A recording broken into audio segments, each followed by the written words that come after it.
My family has this unspoken rule about Christmas. You show up somewhere, even if it's just to eat and leave. But that year, after a brutal breakup and a layoff in the same month, I told everyone I needed space. Truth was, I couldn't handle making small talk about my life while pretending I wasn't falling apart. So I stayed home alone on Christmas night in my tiny house on the edge of town, turned my phone on Do Not Disturb, and decided I was finally going to enjoy the silence.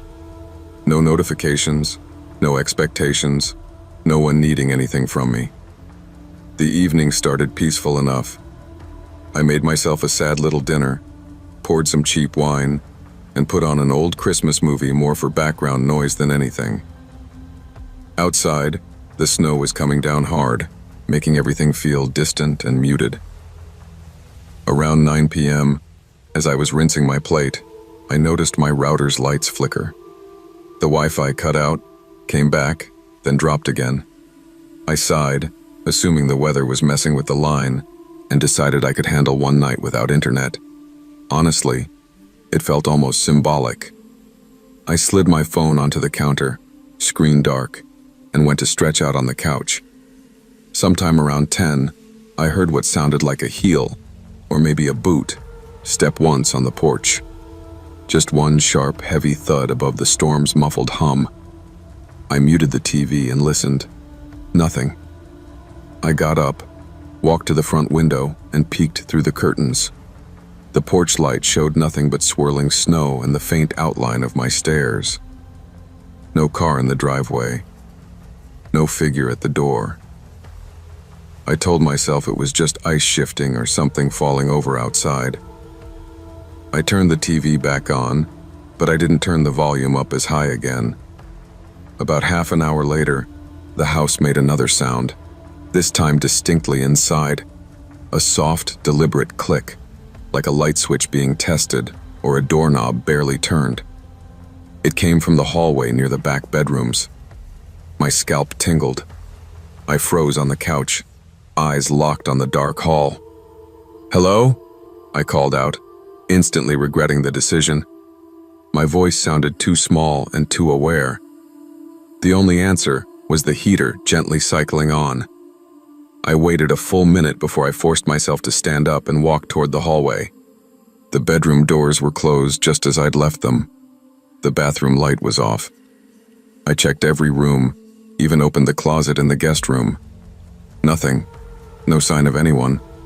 I even checked the back door. It was locked, deadbolt and all. Still, the feeling that I'd walked into a room someone had just left wouldn't let go of my stomach. I ended up turning on every light in the house, then laughed at myself and said out loud, "You're just alone and tired. That's all." Saying it didn't make it feel true. Later, close to midnight, I finally sat back down on the couch, all the lights still blazing. The storm outside had intensified. You could hear the wind scraping against the siding of the house like restless fingers. I grabbed my phone to distract myself and noticed something that almost made me drop it. My Do Not Disturb was off. Not just off, my settings looked different. Notifications were enabled for calls and messages from everyone, including unknown numbers. I never used it that way. My heart climbed into my throat. I was alone. Nobody else had touched my phone. I went straight to the recent calls list. No outgoing calls. No incoming calls. Then I checked my messages. At the top of the screen, there was one new unread text from an unknown number, received about 20 minutes earlier. Why are the lights all on now? I felt the room tilt. I slowly looked up at my bare living room window, at the now fully lit interior of my house spilling into the darkness outside. My first instinct was to grab a knife, but my legs moved on their own and carried me to the front door. I twisted the deadbolt as quietly as I could without breaking into a full run. As I backed away from the door, my phone buzzed again. Same number. "You didn't look this nervous earlier." I quickly scrolled up, thinking maybe there were older messages I'd missed. There weren't. Just those two, both time-stamped after the router first went out. My hands were shaking when I typed back, "Who is this?" I waited, staring at the three dots as they blinked, disappeared, then blinked again. Finally. I liked you better when you couldn't see me. That was enough. My fear switched from something creeping and psychological to sharp and practical. Someone was watching my house. Someone had been watching when the lights were off, when my internet was cutting in and out, when I thought I was alone in my own head. I called 911 with my voice barely steady. "There's someone outside my house," I told the dispatcher. "They're texting me. They know which lights are on. I'm alone." They took my address, told me to stay on the line, to move away from windows, to lock doors. I'd already done that. While I waited for the sirens I couldn't yet hear, the unknown number sent one last message. "You don't have to be scared. I just wanted to see what people do when no one's watching." I didn't respond. I clutched the phone until my fingers hurt, listening for footsteps that never came. By the time the police arrived, the storm had buried any tracks that might have been in the snow. They searched around the property, checked every room, and told me what they always tell people in stories like this. It's probably a prank. Could be someone who knows you. Could be a neighbor kid. But when they asked if anyone else had my Wi-Fi password, if anyone else knew I was staying home alone that night with my phone on silent, I couldn't think of a single person who fit both. One of the officers suggested I get a camera system and maybe stay with family for a few days. I did both. I changed my number, got new locks, installed cameras, and started leaving a light on outside at night instead of in every room. But sometimes, when the Wi-Fi glitches for just a second or the house makes an unfamiliar noise, I catch myself staring at my dark phone and thinking about the line in that last text, "When no one's watching." Because here's the part I still don't like to admit. There was a moment before the messages, before the cops, before the panic, when the silence felt good, when I wanted to be unreachable, unseen, unknowable. And that's exactly what someone like that is counting on. I've never liked Christmas, not really. When my parents divorced, Christmas turned into this custody negotiation every year, a performance of "we're all fine" that fooled nobody. As an adult, I solved it by opting out. I'd tell my mom I had to work late, tell my dad I wasn't feeling well, and spend Christmas night alone in my apartment pretending the date didn't matter. But 3 years ago, on a whim, and because I was tired of staring at the same walls, I decided to take a late walk through the park near my place instead of rotting on the couch. It was about 10:30 p.m., cold enough that my breath fogged in front of me. The park is usually packed with kids and joggers during the day, but that night it was empty except for a few distant houses with colored lights blinking like fading beacons. I told myself I was being productive, getting some exercise, starting one of those new habits people write about online. Mostly I just didn't want to be home with my thoughts. I walked the main path, hands in my pockets, headphones in but no music playing, pretending I wasn't listening for anything. Halfway around the loop, I heard it. A scream. Not playful, not the sound of someone joking around. It was raw, tearing, like someone had been holding it in for too long. It came from deeper in the park, past the playground, near the line where the trees get thicker. I stopped walking. The sound cut off almost as soon as it started. I pulled one earbud out, then the other. "Hello?" I called out, hating how my voice shook. No answer. Just the distant hum of cars from the main road and the faint rustle of wind through bare branches. My first reaction was to assume it was a trick of acoustics, some TV from a nearby house bouncing off the buildings. But there weren't any open windows. It was freezing. And that scream had been too close. Too real. I started walking again, telling myself I'd just go a bit further, see if there was anyone in obvious distress, then call 911 if I had to. As I approached the playground, metal and plastic coated in a light layer of frost, my heart felt like it was beating in my throat. I noticed something off the path. A dark shape slumped against one of the trees just beyond the swing set. It looked like a trash bag at first, but it was sitting too neatly, like it had arranged itself. "Hey," I called out. "You okay?" No answer. I stepped off the asphalt path into the frozen grass, my sneakers crunching, eyes locked on the shape. The closer I got, the more it resolved into a person. And suddenly, I wished more than anything that it wasn't.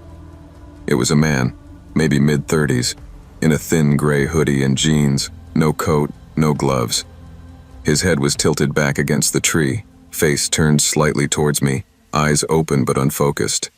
There were no visible injuries, no blood, just this weird stillness, like he'd been emptied of something essential. I stopped a few feet away. "Sir?" I tried again. "Do you need help?" That's when his eyes snapped to mine with such sudden clarity that I flinched. "Do you hear it too?" he whispered. His voice sounded like it had been unused for days, dry, cracking, but there was a sharpness underneath. I glanced around, suddenly hyper-aware of the empty park. "Hear what?" I asked, trying not to sound as scared as I felt. He frowned, almost disappointed. "Of course you don't. You're not here for that. You're here because you're running away from a different noise." His eyes scanned my face like he knew exactly what that meant. "The kind inside your head." I swallowed. "Do you want me to call someone? An ambulance? The police?" He laughed then, softly, like I'd told him a sweet but clueless joke. "They don't come out here for screams anymore," he said. "Nobody believes them. They think it's just fireworks or drunks. No one wants to admit they hear somebody breaking." He tapped his temple with 2 fingers, slowly. "Inside." Unease crawled up my spine. It wasn't just what he said. It was how matter-of-fact it sounded, like he was reciting a fixed truth. "Look," I said carefully. "It's Christmas. You're going to freeze out here. I can call a shelter, or—" He cut me off. "Why are you out here?" he asked. "You're not dressed for a walk. You didn't bring gloves. You keep looking behind you like you left something on." He tilted his head slightly. "You're hiding." Something in me bristled. "I'm just taking a walk," I lied, clearing my head. "From who?" he asked. "Your family? Your job? Yourself?" His gaze was steady in a way that felt invasive. "You know what the worst sound in the world is?" he continued, not waiting for my answer. "It's not screaming. Screaming means someone still wants help. The worst sound is when it all goes quiet and nobody calls your name." The urge to turn and walk away was almost overwhelming, but something in his words dug into me. I thought about the unanswered text from my mom, the ignored voicemail from my dad earlier that afternoon. "You're not alone," I heard myself saying. "If you're hearing things, there are people who can help you. But not if you stay out here. Not like this." He blinked slowly, like he was considering that. "You really think I'm hearing things?" he asked. "I don't know what you're hearing," I admitted. "But there are hotlines, clinics." I took my phone out of my pocket. "I can call someone for you right now." He stared at the phone in my hand, then met my eyes again. "You don't get it," he said quietly. "You're not the one who found me. I'm the one who let you find yourself." He nodded toward the houses beyond the park, where a few dim Christmas lights blinked. "You left a warm place to come walk in the dark alone, and you didn't even ask yourself why. You just didn't want to hear how quiet it really gets."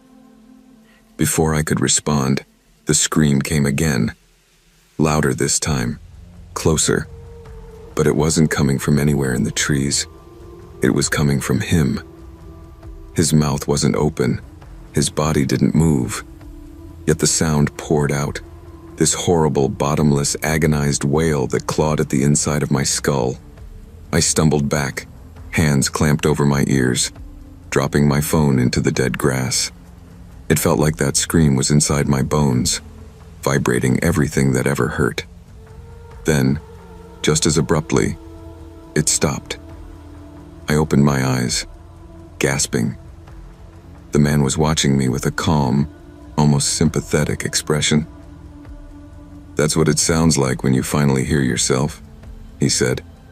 You spend years drowning it out with work, with people, with noise.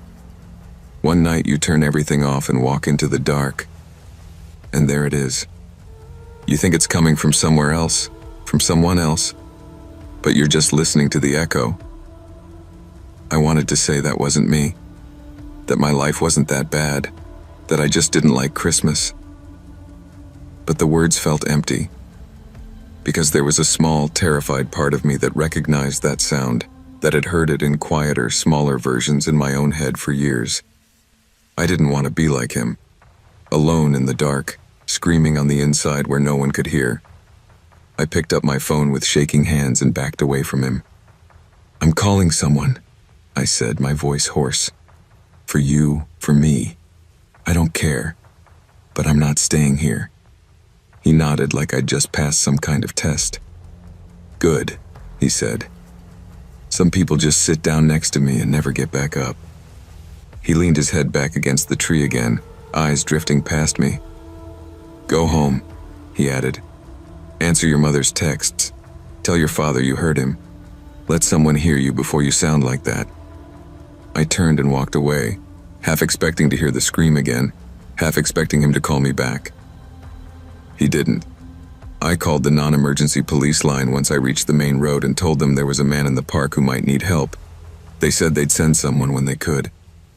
I don't know if they ever found him. Maybe he really was just some unstable guy talking nonsense in the cold. Maybe the scream was something my brain did under stress. I never saw anything about it in the news. But that night, for the first time in years, I called my mom back.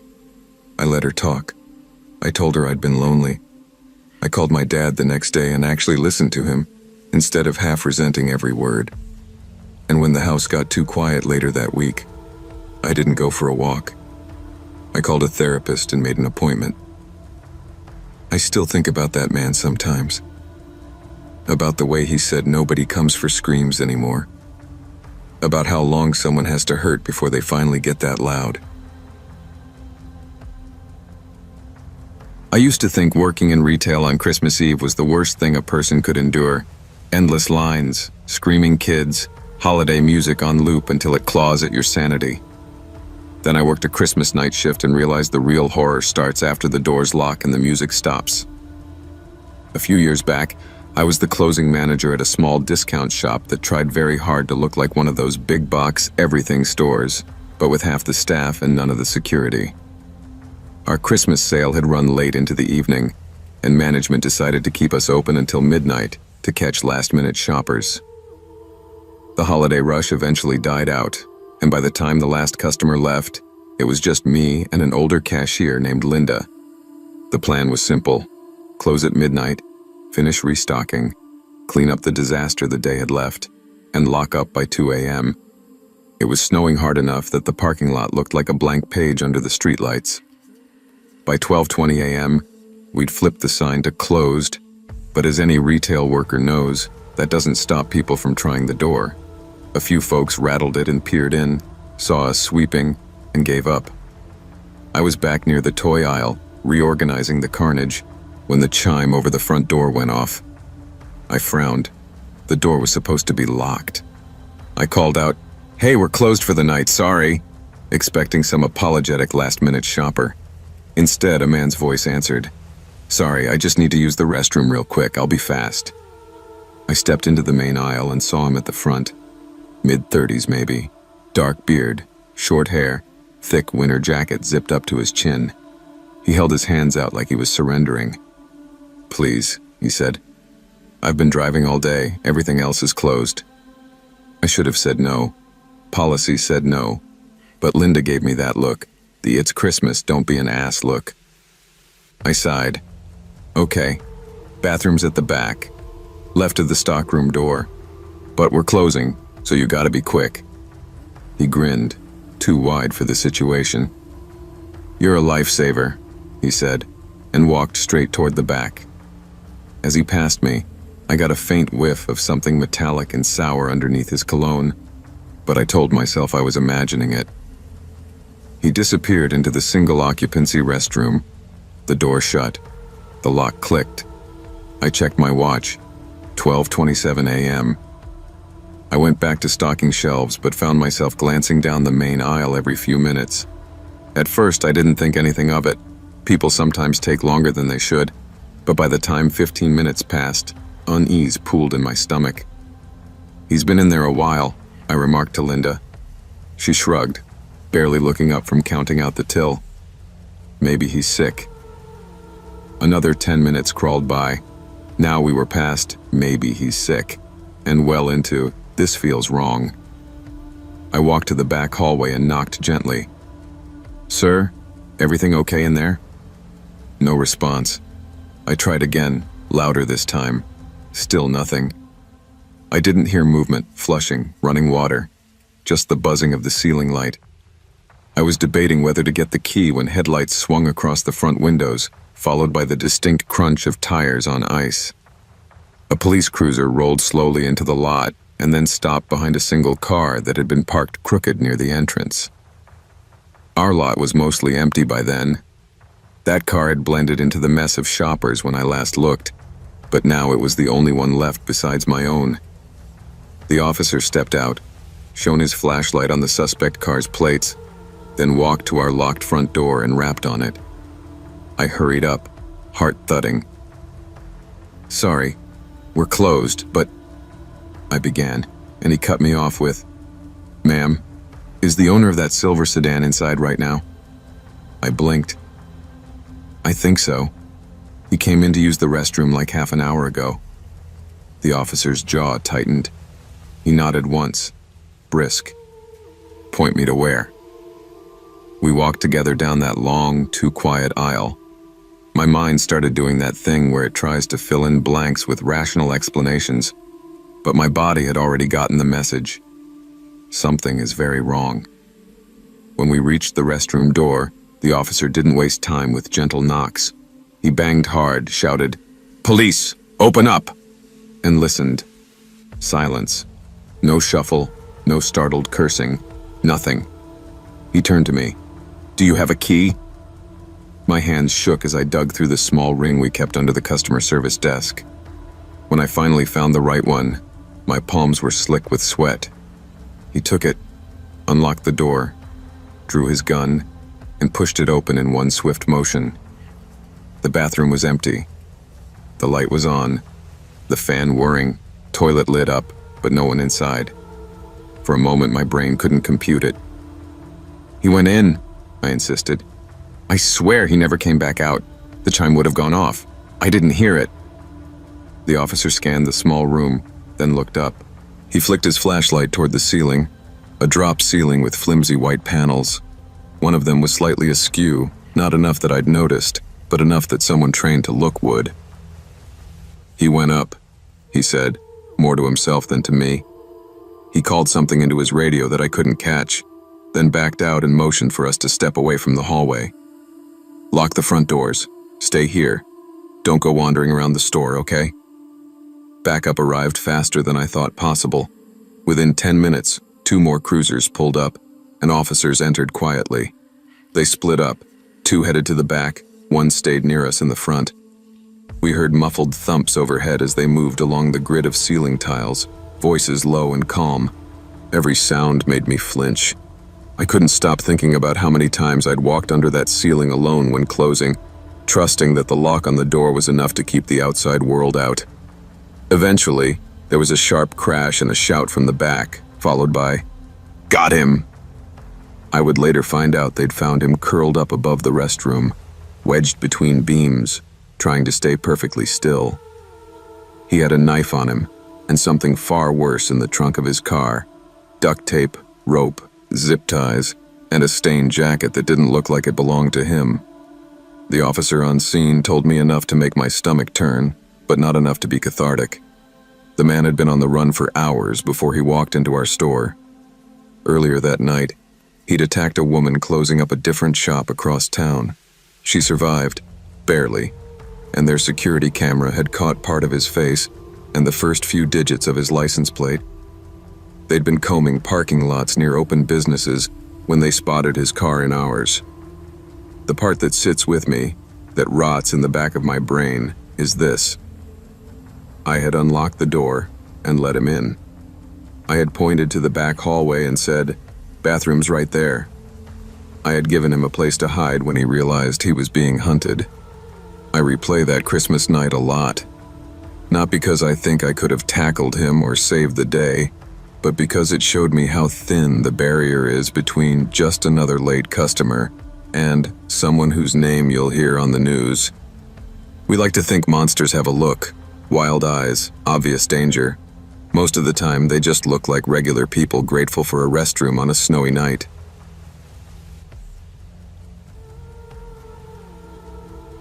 Last Christmas was the coldest I can remember. I live in a small one-story house on the edge of a Midwestern town, the kind of place where winter comes early and overstays its welcome. I just started a new hybrid job, partly at the office, partly from home, and Christmas week lined up with a streak of brutal snowstorms. My manager was understanding. "Work from home all week," she emailed. At first I was excited. I pictured coffee in my favorite mug, thermal socks, Christmas music low in the background while the world outside disappeared under a soft white blanket.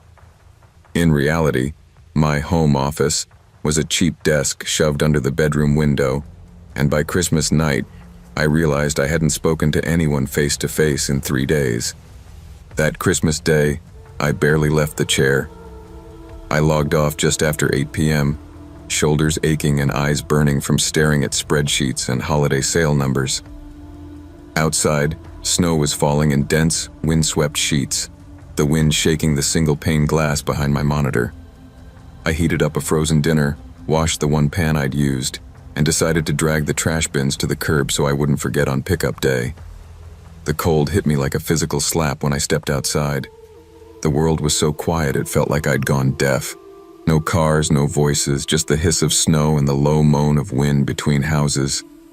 I hauled the bins to the curb, head down, and was turning back toward my front door when something to the left caught my eye. The snow along the side of my house didn't look right. Everywhere else the storm had laid down an even blanket of white, but there, it was broken, textured. I squinted through the blowing flakes and walked closer, boots crunching. It wasn't a random pattern. It was a line. Footprints. Clear, repeated impressions, like someone in regular shoes, not boots, had walked right alongside my house. My heart started pounding before my brain fully realized why. I followed the trail down the narrow side yard, the wind cutting through my jacket. The prints led straight past the living room window and then stopped in a messy cluster beneath the bedroom window, my bedroom window. Right behind where I'd been sitting all day, headphones on, lost in work and podcasts. In that spot, the snow was unevenly trampled, as if whoever it was had stood there for a while, shifting their weight, turning slightly, stepping closer, looking in through the tiny gaps between the blinds. My blinds had been closed, but if you pressed close enough, you could see through. Why would anyone be out here in this? I muttered to myself, like saying it out loud might make it logical. No one lived on the left side of my house. It was just a narrow gap to the neighbor's fence. There was no reason for anyone to walk that way unless they wanted to be right up against my windows. I stayed there too long, staring at those prints. I kept imagining the back of my own head, headphones on, totally unaware, while someone stood just inches away, separated by glass and cheap vinyl blinds. Eventually, the cold drove me back in. I stomped the snow off my boots, locked the front door, and checked the tiny latch on the bedroom window, pressing until it clicked. Then I tugged on the frame to be sure. Locked, triple-checked, just because that's the kind of person anxiety has wired me to be. I told myself it was a neighbor's kid, or someone cutting through the yard before the worst of the storm. By the time I went to bed around 11, I'd mostly convinced myself I was being dramatic. I peeked out once more before sleeping. The falling snow had already started to blur the footprints until they blended with the rest of the white. It felt like the storm was erasing the evidence for me.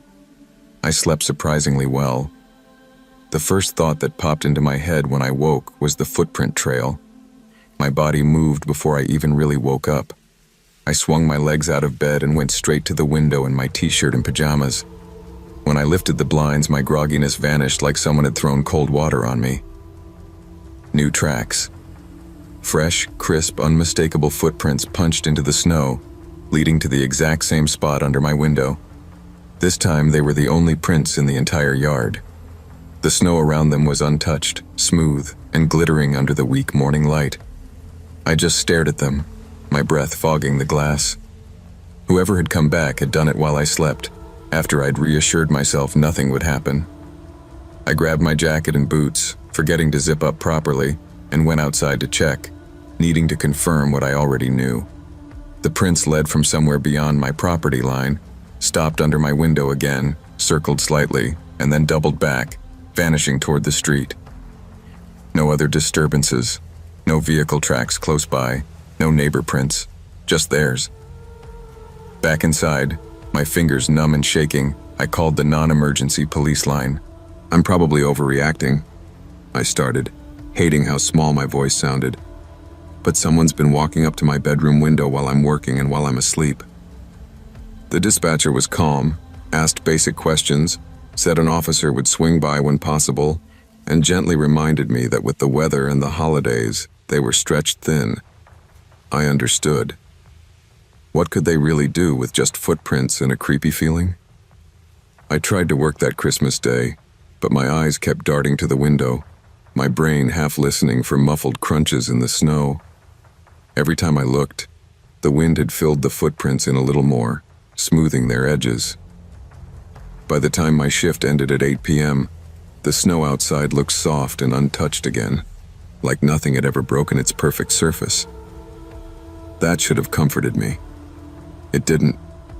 Instead, I felt like the house and the storm were conspiring to pretend nothing had happened. I pushed the blinds aside and pressed my forehead to the glass. No prints, no movement, just wind swirling flakes in streetlight beams. I glanced down almost lazily at the window lock. My stomach dropped. The latch was flipped open. I froze. I knew, with the obsessive certainty of a chronic checker, that I had locked it the night before. I'd even tugged on it. I hadn't touched it all day.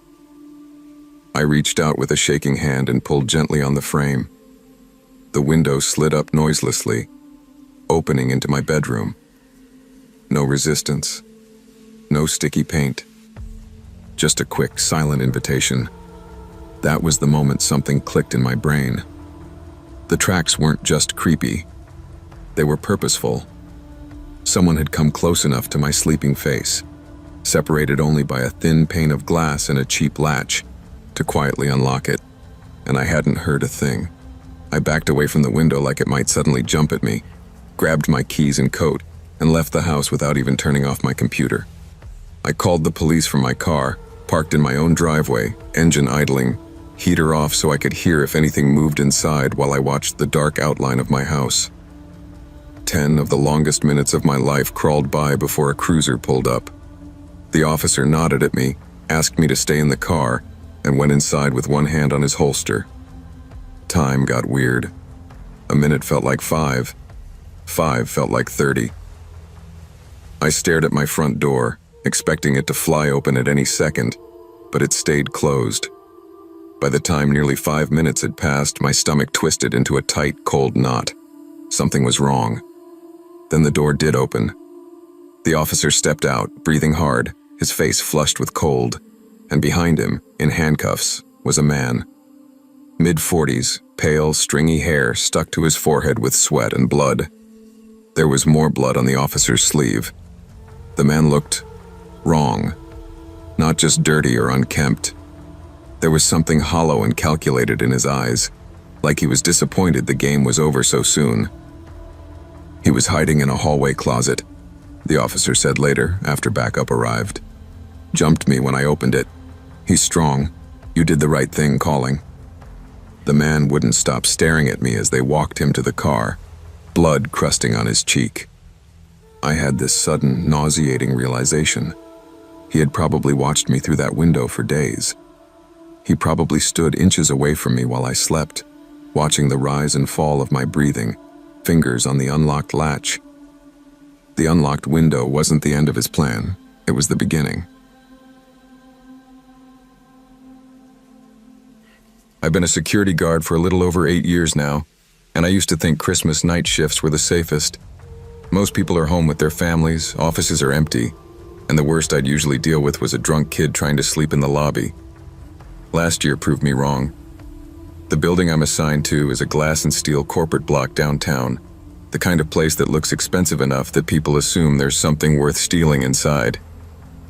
Crime in our city spikes in December, break-ins, thefts, even muggings, because people are desperate and broke. This particular Christmas, my usual co-worker took time off to be with his kids, and the company hadn't assigned anyone to replace him, so I was alone from 8 p.m. to 6 a.m. I told myself it was fine, quiet, extra pay. I even brought leftover turkey, some instant coffee, and a couple of wrapped gifts I planned to open in the office just to feel less pathetic. The first time I saw them was around 11:30 p.m.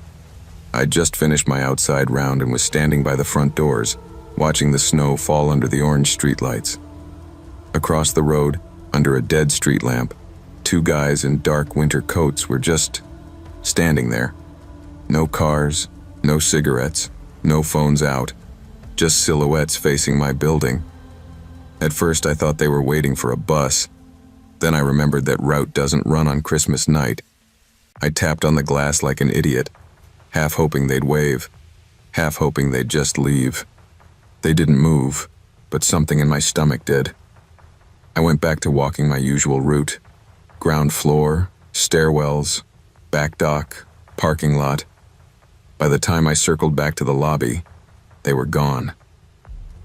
Probably nothing, I told myself out loud, just to fill the silence. The next time I saw them was Christmas night again, but a week later. Our building runs limited staff even between Christmas and New Year's, and I'd volunteered for overtime. It was around 1 a.m. when I stepped outside for some air. The city was even quieter than usual, the kind of quiet where you suddenly notice how loud the buzzing streetlights are. That was when I saw the same 2 figures across the street, in the same dark patch, angled toward me. This time I felt it like a physical sensation. My skin prickled under my uniform. Instead of ignoring them, I walked to the edge of the property line and made it very clear that I saw them. I even called out, "You guys need something?" My voice sounded small in the cold air. They didn't answer, didn't wave, didn't even shift.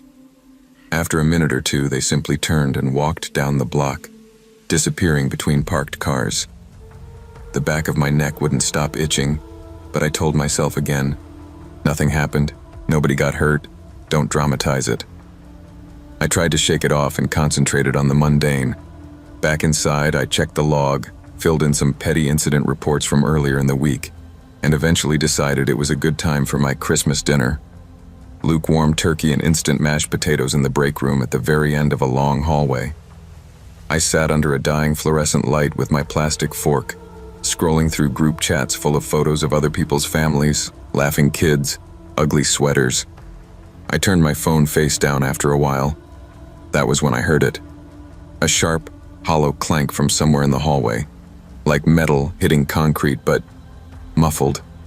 It wasn't the building settling. I'd grown used to those sounds. This was closer, intentional. I froze, fork halfway to my mouth, just listening. The heater hummed.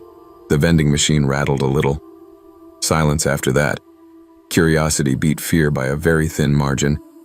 I stood up, wiping my hands on my pants, and walked to the doorway.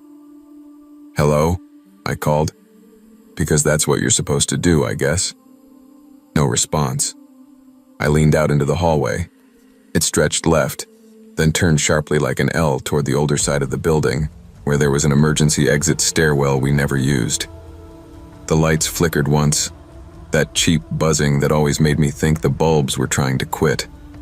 For a good 30 seconds, I just stood there, listening. Nothing.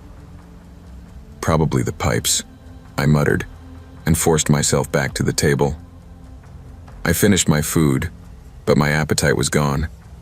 My hands had started to shake, just a little, and I couldn't decide if it was the cold or the creeping sense that I wasn't actually alone. Back in the security office, surrounded by monitors, the logic side of my brain tried to take over. No alarms, no motion alerts, no forced windows. The system would have flagged anything major. Still, I couldn't relax the way I usually did around 2 a.m. when I just sit and half-watch the cameras.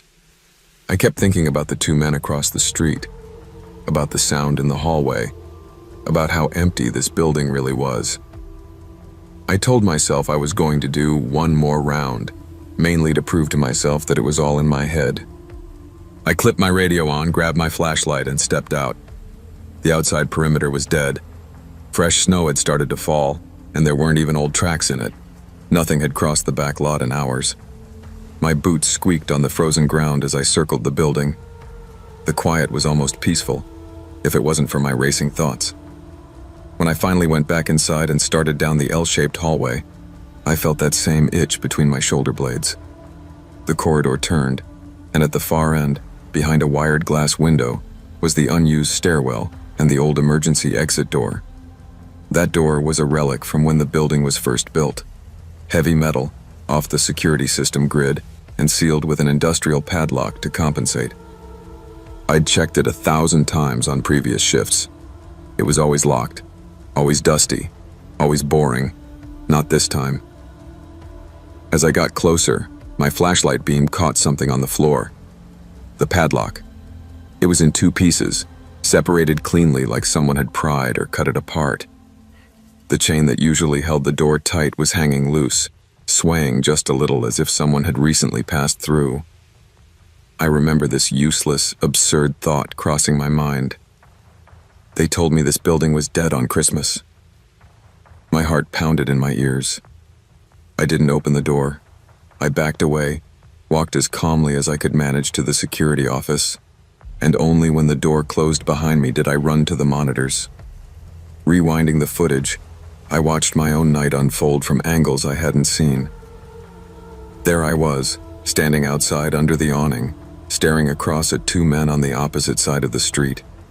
Then, while I was still in frame, distracted by them, a second camera caught those same two shapes cutting around the back of the building, staying in blind spots I'd never thought much about. One of them carried something bulky, maybe a crowbar. They moved like they'd rehearsed it. They approached the old stairwell door, and within less than a minute, the lock was off, and they were inside the building. The timestamp on the footage matched almost exactly with the time I was going back in for my Christmas dinner. Fast forward, and there I was again, walking past the hallway door into the break room. One of the men was already inside the building, pressed flat behind an interior door just 2 feet from where I walked. When I heard that clank earlier, it wasn't pipes. It was him knocking into a metal desk, trying not to be seen. The scariest part, hands down, was what came next. While I sat in the break room with my back to the hallway, they moved. On one camera, you can see one of them peeking out, ducking back as I walked by. Another angle shows them slipping into one of the tenant offices, some software company, moving directly toward labeled metal cabinets and server towers like they knew exactly what they were looking for. Hard drives, physical files, some backup tapes. At one point, one of them passes through a corner of the hallway camera frame. On his hip is something dark and angular. It could be a large knife, could be the grip of a small gun. Either way, I realized they weren't just burglars. They were prepared for a more violent scenario if they were cornered. As soon as they saw me go back outside for another round, they moved like they were on a timer. On screen, they stuffed equipment into duffel bags and retraced their path, slipping back down the old stairwell and out into the parking lot. By the time I came back inside to discover the snapped lock, they were already several minutes gone. I called the police, my voice sounding small on the recording when I replayed it later. Officers showed up, took statements, pulled the footage, and told me I'd done the right thing by not opening that stairwell door alone. The company lost data assets, which is corporate speak for things someone, somewhere, didn't want stolen. There were quiet meetings, hushed phone calls, increased security discussions. It all felt a little too rehearsed, like someone had been waiting for exactly this to happen. What I can't shake, even now, is not just that I was nearly face-to-face with armed intruders on Christmas night, or that I walked past someone hiding in the dark only a couple of feet away. It's the realization of how many times before I'd walked those halls assuming I was safe because it was Christmas, or because the cameras were on, or because in my head criminals had the decency to take holidays off. That night taught me how fragile that sense of safety really is, how quickly it collapses once you see the replay from another angle and realize you were the blind spot. Never confuse routine for safety. The moments you feel most protected by habit, holidays, or familiarity are often when your guard is down the lowest, and that's precisely when the real dangers slip past you. That Christmas break, I decided I was done sleeping on my parents' lumpy fold-out couch. They lived in a small, dying city several hours away, and every visit turned into the same claustrophobic routine. Forced conversation, TV blaring, no privacy, and my mother pretending everything was fine while my father drank in his chair. So when I saw how cheap the local Airbnbs were in their town, I booked one for the whole week of Christmas. It was a small house on a quiet street with staged photos showing warm lighting and festive throw pillows. The listing described it as cozy, private, and perfect for holiday getaways. The host, a guy named Eric, had good reviews and a high response rate. What could go wrong? I arrived on Christmas Eve just after the sun had slipped behind thick clouds. The drive had been long and empty, with most people already where they needed to be. As I pulled into the driveway, I noticed the neighborhood was darker than I expected. No streetlights. Most houses had their curtains drawn and lights off. Only a few faint glows hinted that anyone lived there at all. In contrast, the Airbnb was fully lit, warm yellow spilling from every window like someone had turned on every light to fight the darkness. It felt exposed, like a stage in the center of an unenthusiastic audience. Inside, though, the place looked exactly like the photos. Clean, minimal, a little too curated. A tiny fake Christmas tree sat in the corner of the living room, its plastic branches barely holding a cheap string of lights. A sign above the couch read, "Good vibes only." It made me roll my eyes, but also weirdly comforted me. At least someone had tried to make the place look festive. I unpacked my bag in the bedroom, answered a "let me know if you need anything" text from Eric with a polite thumbs up, and decided to stay in for the night. Christmas Eve dinner for me was gas station snacks and a microwave burrito, eaten in bed while Netflix droned in the background. Around 9 or 10 p.m., just as I was settling into that strange half-sleep you get watching something you don't care about, I heard knocking. Not a timid little tap, 3 solid, evenly spaced knocks at the front door. I paused the TV and lay there for a second, listening, hoping it had been the house settling or something hitting the siding. Then it came again. Same pattern. Maybe the host? I thought, grabbing my phone. No missed calls or messages. No Airbnb notifications. I hesitated, then made my way down the hallway, bare feet whispering over the laminate floor. As I approached the door, the knocking continued in that same patient rhythm. Whoever it was either really wanted me to answer or was following some script. I looked through the peephole without thinking. A guy in his 30s stood there, wearing a black knit cap and a red flannel jacket that looked like it had seen too many winters. His face was ordinary in that instantly forgettable way, but his expression was off, a strange mix of confusion and expectation. I opened the door, just like an idiot in every horror story does. "Hey," I said, trying to sound casual but firm. He blinked rapidly when he saw me, as if he'd been rehearsing something and I wasn't the person he was expecting. "Oh," he muttered, his eyes darting past me into the house. Sorry." His voice was flat, but there was an undercurrent of agitation. "Can I help you?" I asked. He mouthed something I didn't catch, then shook his head, almost angrily, and walked away without another word. I watched him go down the short walkway and disappear into the dark street, where no car waited for him. Wrong house, I guess, I said to myself, closing and locking the door, though the explanation felt thin. People who knock that confidently usually know where they're going. Christmas Day passed quietly. I spent most of it with my parents, enduring small talk, bad jokes, and my mother's sad attempts at normalcy, before retreating back to the Airbnb around 6 p.m. There was something oddly comforting in having my own space to go back to, even if the house felt theatrically empty. I made tea, changed into sweats, and curled up in the bedroom with the TV on low. Outside, the darkness seemed even heavier than the night before. The other houses remained almost entirely unlit, like the whole street had decided to sleep through Christmas. Around 9 p.m., the knocking started again. Same door, same pattern. 3 steady, unhurried knocks. This time dread rose faster than curiosity. I grabbed my phone and checked for messages. Nothing from Eric. I walked down the hall more slowly than the night before, my heartbeat amplifying each step. Before I got too close, I glanced through the peephole, half hoping no one would be there. But he was. Same man, same hat, same red flannel. He wasn't even shivering. He just stood there, staring at the door like it had personally offended him. I cracked the door open just enough to speak, the chain lock still on. "Can I help you?" I asked, voice firm now. His eyes widened when he saw me, that same look of surprise, but this time stronger, almost like disbelief. "Is everything okay? Are you looking for someone?" I added. He stared at me for a long second, then his face flattened into something hollow and emotionless. "No," he said quietly. The word sounded wrong, as though it wasn't answering my question but denying something else. Then he backed away and walked off again, swallowed by the dark.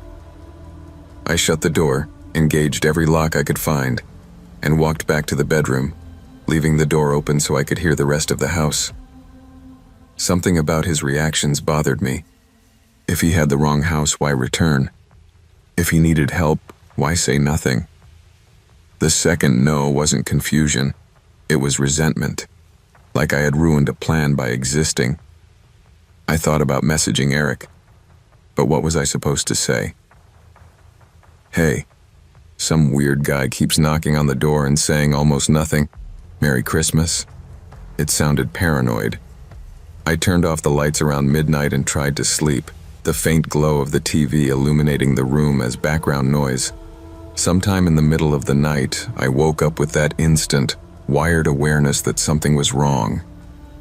The house was utterly black and silent. No TV glow, no hum of the fridge. I couldn't even hear the heater. For a moment I thought the power had gone out, but my phone on the nightstand still showed a full battery icon and network bars. Then, through the silence, I heard it. A faint murmur outside, like distant whispering. Knock, knock, knock. This time the sound boomed through the house, harsher and more desperate.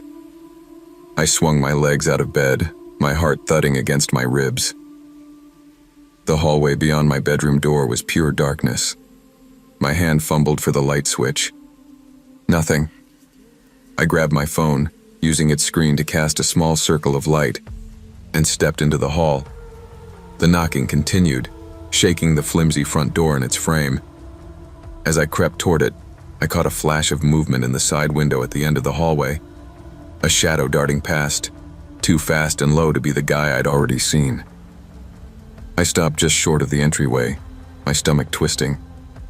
Instead of going straight to the door, I angled toward the small window beside it and peered around the edge of the curtain, careful not to make a silhouette. The man in the red flannel stood there, but further back from the door this time, just visible under the weak porch light. Behind him, half hidden in the darkness of the yard, was another figure. Taller, bulkier, face obscured. They weren't standing casually. They were poised, waiting. I turned to back away, muscles trembling, and that's when I saw him. A face in the back window, at the far end of the hallway. Not pressed up against the glass, but close enough that I could make out eyes, nose, and the suggestion of a hoodie pulled low. We locked eyes. He tilted his head, just a fraction, like he was examining me through a microscope. A sick, animal kind of panic surged through me. I dropped any pretense of stealth and ran, full speed, into the bedroom, slammed the door, dragged the dresser in front of it with shaking hands, and dialed 911. While I was talking to the operator, voice breaking, struggling to get words out, the house came alive with sound. Multiple sets of footsteps pounded across the porch and circled the exterior, boots thudding on wooden steps, crunching on dead leaves. Doorknobs rattled, windows shuddered in their frames as someone tested them, pushed against them, tried to pry them. I heard hushed voices, angry and impatient, too low to distinguish words. The operator kept saying, "Stay with me. Stay on the line. Officers are on their way." I pressed my back against the dresser and watched the sliver of light at the bottom of the door, terrified I'd see shadows blocking it. Those few minutes felt like an eternity. The men moved around the house systematically, like they'd done this before, checking every possible access point. There were at least 4 different sets of footsteps, maybe more. The front door banged once, twice, harder each time, as if they were testing whether the frame would give. One of them must have realized the bedroom was at the back, because I heard deliberate steps outside my window, then a sharp tap on the glass. Just one. A courtesy knock, almost, like he wanted me to know he knew exactly where I was. Somewhere in the distance, a faint wail grew louder, the sound of sirens slicing through the quiet. The noises outside cut off abruptly. No more tapping, no more footsteps. Silence fell so suddenly that my ears rang. I stayed on the phone until flashing blue and red lights spilled through the cracks around the boarded-up blinds, and I heard an officer's voice shouting, "Police, if anyone's inside, announce yourself." Later, after the officers swept the house and the yard, they told me something that still makes my skin crawl. "You're not the first person to call from this address," one of them said, looking uncomfortable. "A few months back, there was a situation here. Different guests, some kind of dispute. Nothing we can get into, but yeah, this place has a history." When the police contacted Eric, the host, he showed up at the house looking more annoyed than worried. His first question to me wasn't, "Are you okay?" It was, "Did they break anything I'll have to replace?" He brushed the whole thing off as local weirdos and said something about bad blood with a group of guys who don't know when to let things go. He wouldn't elaborate. The police couldn't tie the incident to anyone specific, and the men who'd surrounded the house disappeared into the night like smoke. No security cameras, no plates, no names. Just their boots in the dirt and their breath on the other side of the glass. I left the next morning and haven't used Airbnb since.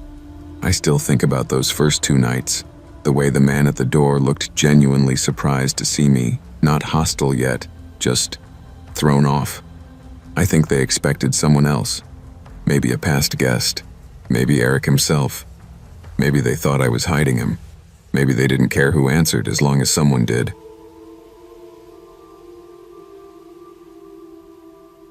Working the front desk in the ER on Christmas night is its own kind of loneliness. The lobby is decorated with paper snowflakes and a plastic tree that's missing half its lights. Seasonal music hums too softly from a forgotten speaker, and every person who walks in is dealing with something bad enough to ruin what's supposed to be a happy day. I volunteered for the shift because I don't really have a family to celebrate with, and the extra holiday pay felt like a decent consolation prize. That year, it was just me and my coworker Amy at the front desk from midnight to 4 a.m., checking in whoever came through the sliding doors while the automatic voice repeated, "Welcome to Mercy General." We joked about ugly sweaters and stale Christmas cookies just to keep the air from feeling too heavy. Around 2 a.m., Amy stood up, stretched, and said, "I'm gonna hit the cafeteria before they close. You good here?" I nodded. "Yeah, go. If Santa shows up, I'll stall him until you get back." She laughed and walked off down the hall, leaving me alone in the front lobby. Not 60 seconds later, the sliding doors hissed open, and a man stepped in. He was in his late 20s or early 30s, wearing a black zip-up hoodie, black jeans, and no gloves despite the freezing air. His hair was dark, a little long, and looked greasy, like he hadn't had access to a shower in a while. There was nothing overtly threatening about him. But as he approached the desk, I felt my body go on alert in that animal way, before my brain could name why. He stopped at the counter and stared at me for a beat too long, like he was memorizing my face. "I'm looking for Hannah Smith," he said. The name wasn't exactly that, but close. A very generic, very forgettable female name. His voice was oddly flat, too casual for someone looking for a relative in the ER on Christmas. "Okay, let me check for you," I replied, turning to my monitor to scan the patient registry. Nothing. No one with that last name in the system that night or in the last 24 hours. "I don't have anyone by that name admitted here," I told him. "She might be at one of the other hospitals in the area. There's St. Mary's, County General." He nodded, but his eyes were still fixed on me, not on the brochures or directions. "Right. Okay. Thanks." He turned and left as quietly as he'd come in. I glanced over at our security guard, who had been stationed by the entrance. He met my eyes and raised his eyebrows just a bit. That universal, "Yeah, that was weird," expression. I shrugged back and tried to laugh it off. I told myself I was reading too much into it because it was late and I was tired. When Amy came back with a styrofoam cup of bad coffee and a chocolate chip cookie, I mentioned him casually. "Some guy just came in looking for a random name, gave me the creeps for some reason." She rolled her eyes. "It's Christmas. People get lonely. Maybe he just got the wrong hospital." We spent the next couple of hours in a slow, sleepy routine. A drunk driver, a kid with a fever, a woman with chest pain. By 4 a.m., my shift was over. The staff lot was behind the building, far from the main entrance, because patients and visitors should have priority parking. At 4 a.m. on Christmas night, it felt like walking into a frozen void. Rows and rows of empty cars, lights buzzing overhead, the sky just beginning to hint at dawn. I wrapped my coat tighter and started toward my car, phone in hand, keys in my pocket. Somewhere between the entrance and my parking spot, that feeling hit me. That crawling sense on the back of your neck, like you're not actually alone. I didn't see anyone. No footsteps echoed behind me. But I thought of the man in the hoodie, and my pace quickened without me telling it to. "You're being dramatic," I whispered to myself. "You work at an ER. You're bound to meet weird people." I unlocked my car, slid into the driver's seat, and locked the doors in one motion, more out of habit than conscious fear. My bag landed on the passenger side, spilling a few pens and a crumpled candy wrapper. I checked my rear-view mirror. Empty back seat, just dark fabric and a forgotten water bottle. For some reason, that eased me more than anything else. The drive home took about 20 minutes down long, mostly empty streets, Christmas lights still blinking in front yards and in apartment windows, like the holiday was stubbornly hanging on. The strange part was the constant sense that there was a car behind me. That feeling you get when someone tailgates you. But every time I checked my mirror, there was nothing but open road. No headlights, no other drivers, just me and my imagination. I pulled into my driveway at exactly 4:23 a.m., according to the dashboard clock. The neighborhood was dark and quiet, most houses lit only by the soft glow of Christmas trees through curtains. I parked in the driveway instead of the garage because I was too tired to bother with the extra steps. I killed the engine, grabbed my bag and got out, shivering as the cold air hit me. The habit that probably saved my life that night is something I've never really thought about before. I always lock the front door the moment I step inside. I can't relax otherwise. So as soon as I crossed the threshold, my hand went to the deadbolt almost automatically. Click. Locked. I hadn't even stepped out of my shoes yet when I heard it. Heavy footsteps pounding up my front steps, fast, like someone sprinting. The door handle rattled hard, like whoever it was fully expected it to be open. I froze. For a second, my brain couldn't catch up. Then I heard a man's voice on the other side of the door. "Excuse me, ma'am? Can you please open the door? I need help. Please open the door." His tone was calm but urgent, the kind you hear from patients who are trying to sound polite while panicking. But I recognized the voice. It was the man from the ER. The same flatness, the same strange, too even cadence under the fake urgency. My throat went dry. I didn't answer. Slowly, as quietly as I could, I stepped back from the door and fumbled my phone out of my bag, hands shaking. I dialed 911, whispering my address and telling them someone was trying to get into my house. While I was on the call, everything went silent outside. No more rattling, no more pleading.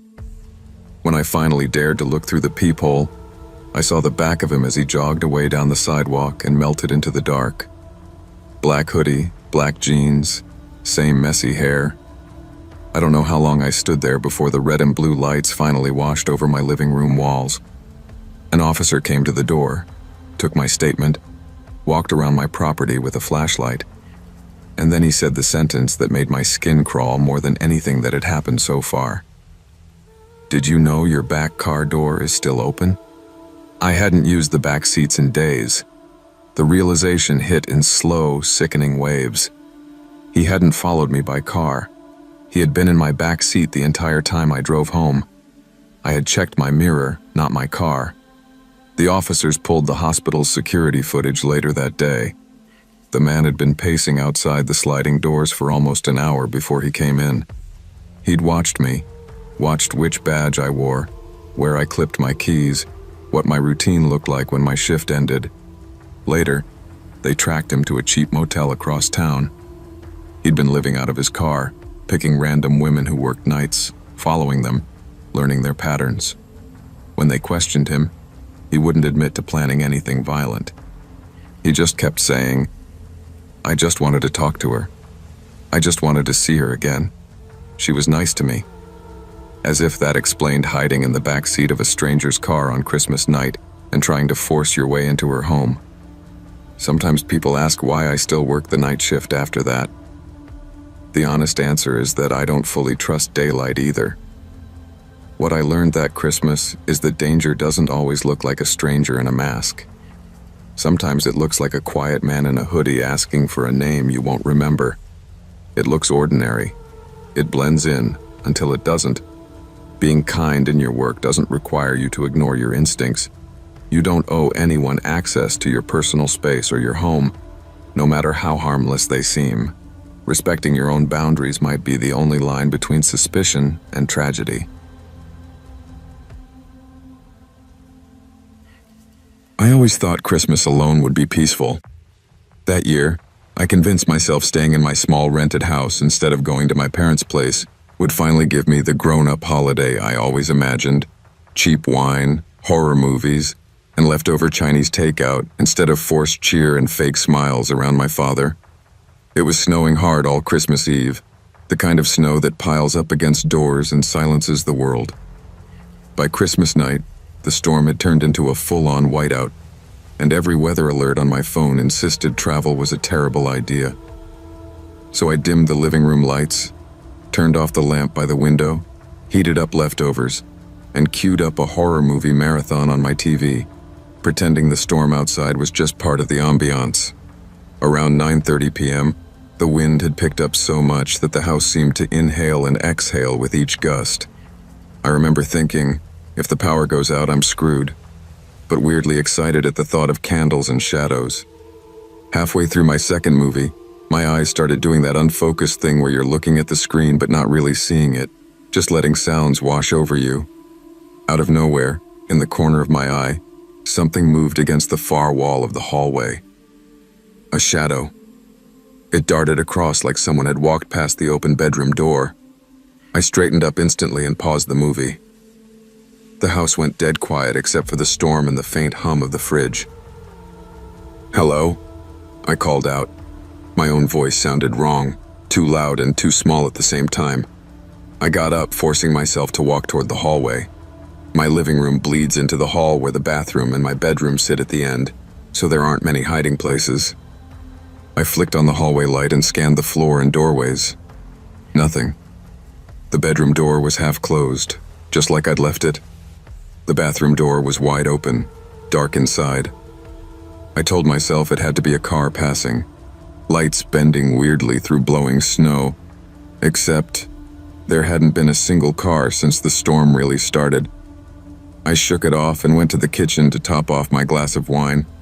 I remember saying out loud, trying to sound casual, "You're just jumpy, man. Christmas paranoia."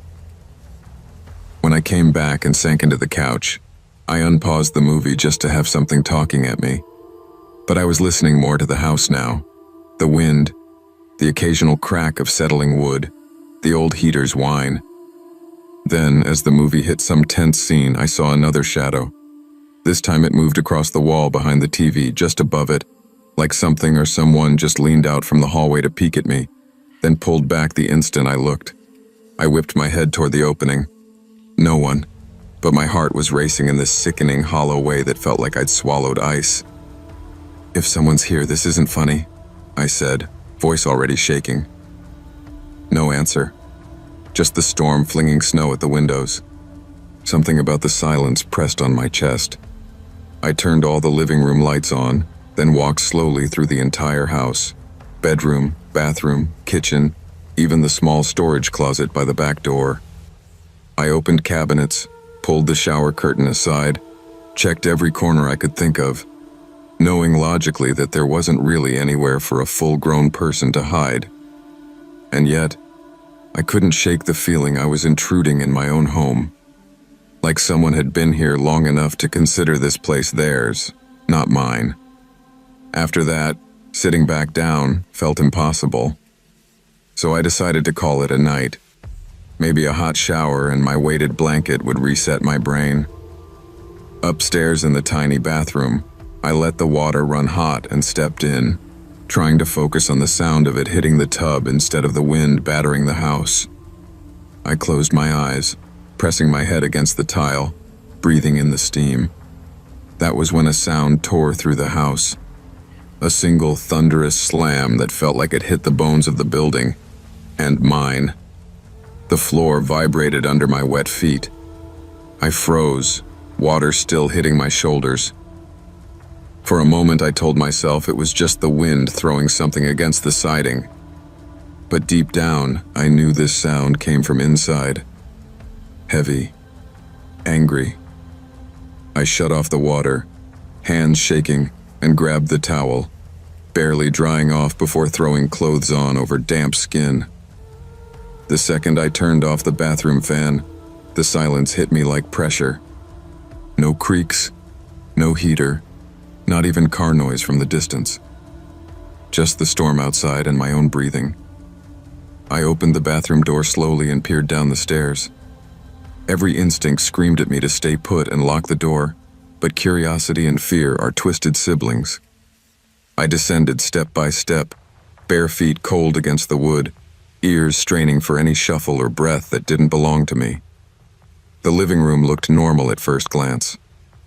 TV on pause, couch, coffee table, empty takeout box, my wine glass still on the side table, nothing overturned. Then I walked into the kitchen and saw the back door. The top hinge clung loosely to the frame, screws bent and half out, while the bottom part of the door sagged inward. The other two hinges lay on the floor, ripped out, surrounded by splinters of fractured wood. The door was hanging crookedly open, letting in snow and frigid air. If something had blown it open from the outside, the frame would have failed outward, but the wood was shattered on the inside edge.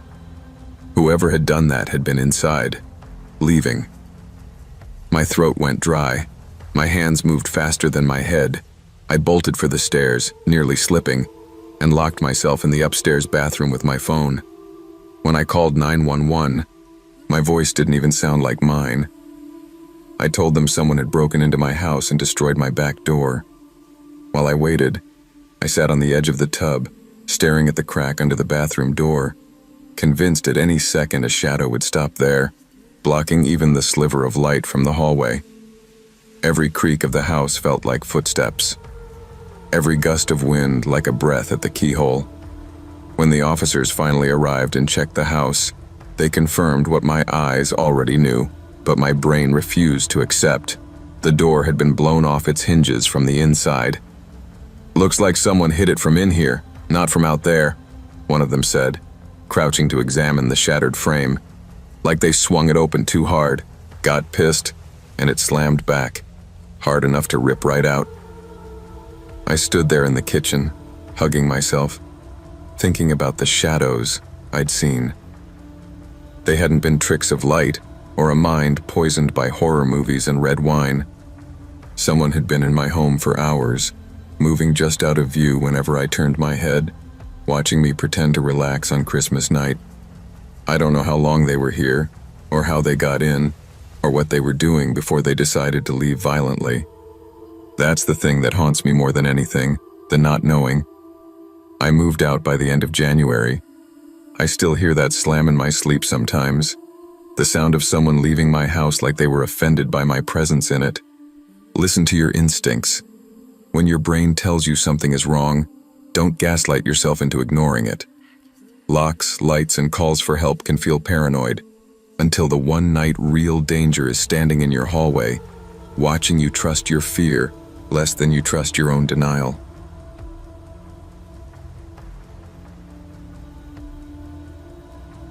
My sister insisted Christmas dinner be at my apartment that year, so it feels like a new start. I just moved into a slightly run-down building downtown. Cheap rent, thin walls, creaky pipes, but it was mine, and I was proud of it. I spent the whole Christmas Eve and most of Christmas Day cleaning, cooking, and trying to make the place look more festive than tragic. My mom brought the ham, my sister brought dessert, my dad brought his usual quiet disapproval and a case of beer he promised was just for sharing. By 7 p.m., my little 2-bedroom unit was packed. Siblings, cousins, one neighbor I'd felt bad for and invited at the last minute. We dragged my old study chair in from the bedroom to fit everyone at the table. Every seat was filled except one, at the far end.